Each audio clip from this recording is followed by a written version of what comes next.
Hi there, my name is Greg Shankland. Welcome to this talk about the hearing voices experience, in which I want to show you that mapping particular characteristics of the behavior of voices can provide a different framework for understanding psychosis. To do that, I want to use the first 8 weeks of my experience.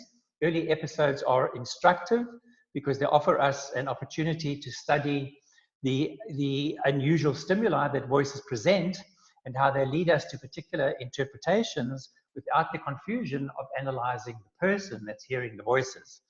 By putting the focus on how voices behave, I hope to show you that the delusion that I reached was a logical interpretation of what voices said, that the distress that it caused me was because of the experience of that voices were spying on me and following me, which was a problem that I could not actually solve. And to do that, I'm going to highlight 3 aspects of the phenomenology, the behavior of voices. One is what they said. The other is their style and body language, how they responded to me. And the third is where and when they said it. And then I will summarize with a simple introduction to Neuro Linguistic Programming as a way to interrupt and prevent psychosis. So I was living in New York City at age 55 when I first heard the sound of 2 people talking about what I was doing. This is the actual apartment I was in, this lower one of the 2 here. I heard this voice that sounded like a woman saying, "He seems to be okay." I heard a second voice in the background, a sort of male sounding voice that just grunted. There were 1 or 2 comments, and then another comment that I remember was the woman saying, "He eats better than we do." So of course, what I was doing here was I heard the sound of 2 people talking about what I was doing. I was home alone. So of course, I asked the question, well, who is it? And you can see from the layout of the apartment here, I was actually in the kitchen making something to eat, as you gather from this. And this is the kitchen window. The only place with line of sight into my kitchen was from this external fire escape, which I shared with the upstairs neighbors. So logically, of course, the only logical conclusion I could reach was that it had to be the upstairs neighbors. So what voices said, plus the context that I was in, led me to put, not names, I didn't know the people, but led me to identify what was at the other end of this voice that I heard, which of course for me had to be the neighbors. Of course, the next, that was obviously slightly unusual. So the next question was, why would they do this?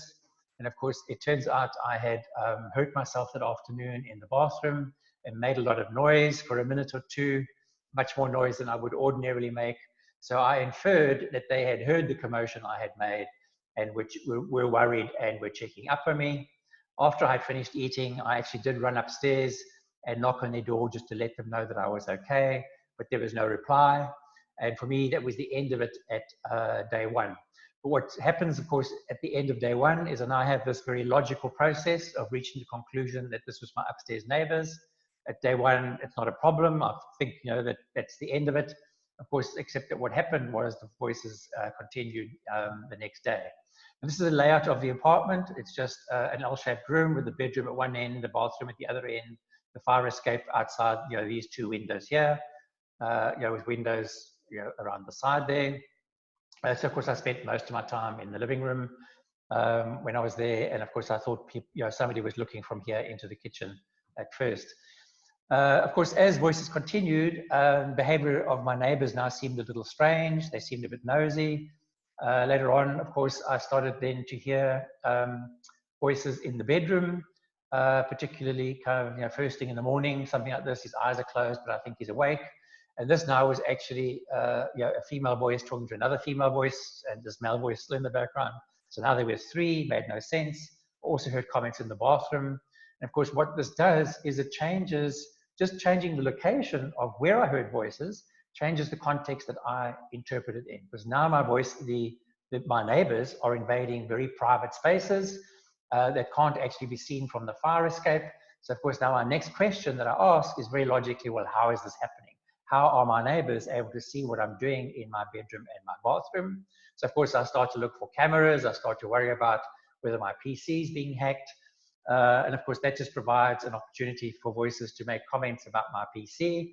And of course, what I did get was, one that sticks in my memory, of course, is voices making a comment when I was on one of the banking sites doing my internet banking. And of course, again, this is something now I think that somebody has actually hacked my PC anyway, because I'm looking for cameras, over here and over here. So of course, somebody commenting on my banking website is a threat to my finances. So literally just by shifting again where voices are speaking and what they're commenting on, it changes your impression of how neighbors are behaving, and of course what they're capable of, because they've shifted from peeking through the window to perhaps cameras in the bedroom and bathroom, and now knowing when I was on my PC. So of course what I did was, after a day or two of this, I decided if they could see my PC screen, I could write them a note. I just opened Word, wrote them a note. On that evening, the voices went quiet. But the following morning, in response to my writing them a note, I suddenly had about eight voices, very aggressive, just constantly bombarding me and telling me what to do and what not to do. And around this point, I had called a friend and my landlady over. I'd actually given notice on the apartment, so I had a few weeks left. And of course, during that time, what I started to do was work outside at a nearby cafe.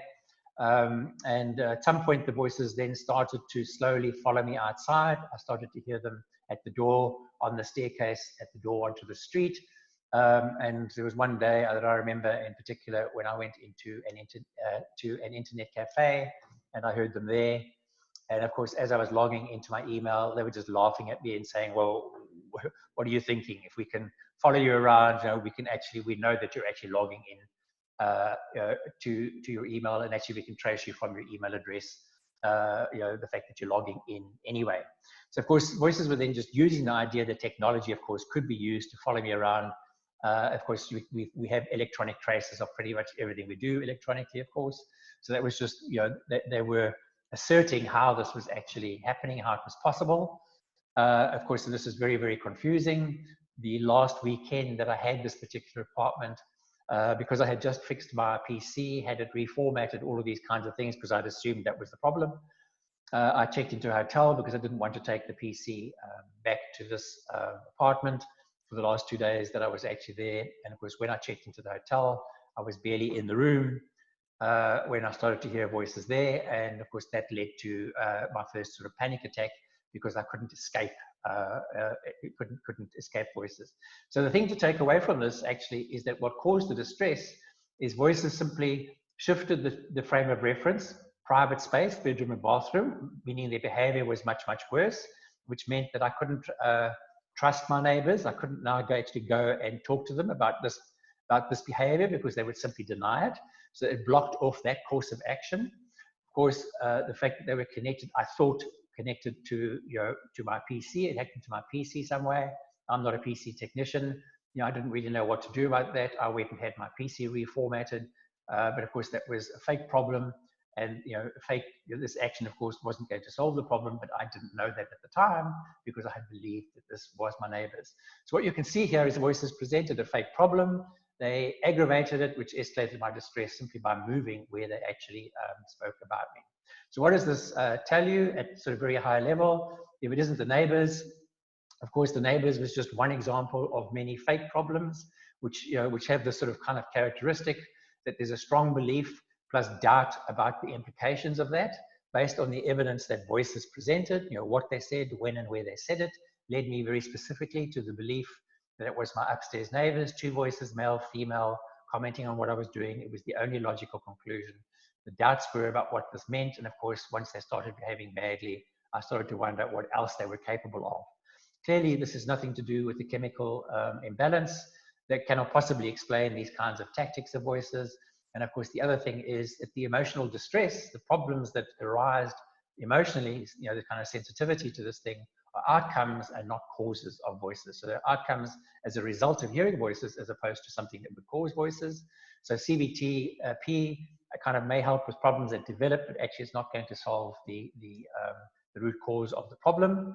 So the way that I tackle this is, I adopt the simple truth that actually We do not know what this phenomenon is. We do not know what voices are or what causes them. What we can do is own how we react and respond to them. And we can do that by understanding the mind processes involved in creating our reaction and our response. And to do this, I just use Bayes' theorem of perception. And what we can do is take control of that response to create good experiences in the mind and outcomes in life.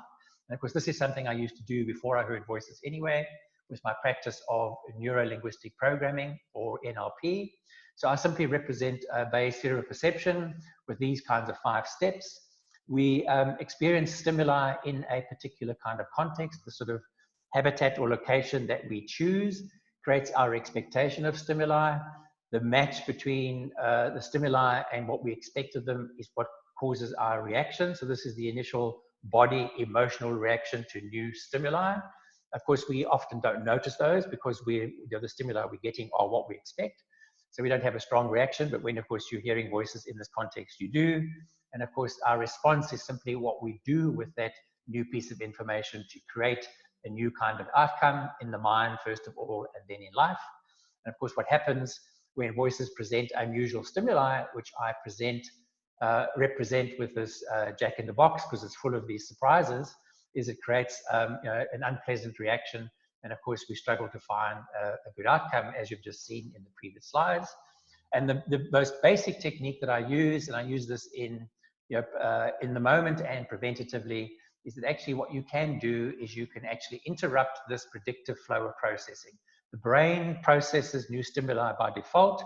It's this predictive process that actually kicks it forward. So what you want to do is actually interrupt that and replace it with something else, so you can take control of the train of thought and actually find a new outcome and say, no, not this topic or frame of reference to voices. What I'm going to do is this. And by doing that, you create healthy transactions. Of course, that's not quite good enough because, as you can see, voices are tactical and they're anticipating what you're doing. So you have to learn to do that, is to anticipate voices. And of course, what you can do is you can learn to bring this interrupt right up to the front. And actually, you can learn to preempt and prevent the game that voices are actually playing once you recognize that actually these are just games that they're actually playing.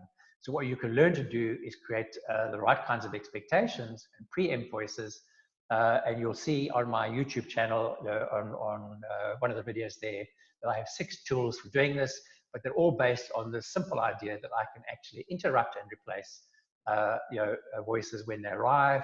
What that does is gives me control of of the information that I'm processing, which gives me control of my emotions, and I can then use that to actually anticipate what voices are likely to do, and I can actually play through my day, and actually make sure it's actually going to work well, and understand any upside downside in my day, and actually play that through beforehand. And that's simply how I use neurolinguistic programming to actually prevent the recurrence of psychosis. It's a very simple process that I've reformatted in tool shape that anybody can learn to use. So thank you for listening. I hope you enjoyed it.